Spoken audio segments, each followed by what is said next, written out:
Incredible scene down by the Rockefeller Christmas tree yesterday where a lot of these pro-Palestinian protesters were getting pretty rowdy. One person seen with a swastika. The cops were being called Nazis. The Israelis were being called Nazis. And if there's one thing that's going to win you people over to your cause, it's protesting first the Thanksgiving Day parade and then Christmas. Your thoughts on where we are with this? First off, the irony of pro-terror groups, because pro-terror protesters, I should say, because I don't call them pro-Palestinian protesters. These are pro-terrorist protesters. In the light of all these protests rising up after the Hamas massacres, they're pro-terrorist protesters. That's what they are.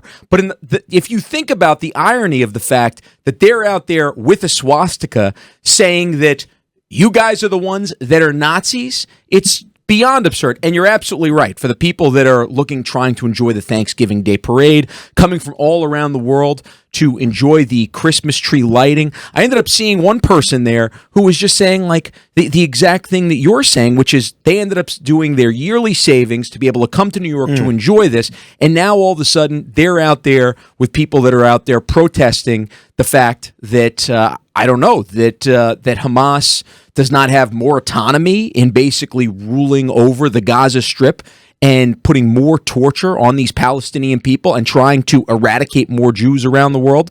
So it's beyond absurd. I found it absurd when, during the Thanksgiving Day parade, these protesters were actually gluing themselves to the street to, I don't know what they were trying to do, because I felt like a lot of the people that were at that protest, one, especially being in a city like New York, many of them might have been sympathetic to not, bombing innocent civilians in places like Gaza, but I think a lot of them probably didn't have strong opinions about the Israeli-Palestinian conflict. If there's one thing that is going to turn you against any sort of a cause, it's disrupting a family parade or a family event like the Rockefeller Christmas tree lighting. And I just think it's incredibly counterproductive to anything these folks are wanting to do. Look, Christmas, Thanksgiving, as much as we joke about politics at the Thanksgiving Day table and all that stuff, it really should be days where politics should take a back seat. And when you're talking about the Thanksgiving Day parade, when you're talking about the Rockefeller Christmas lighting,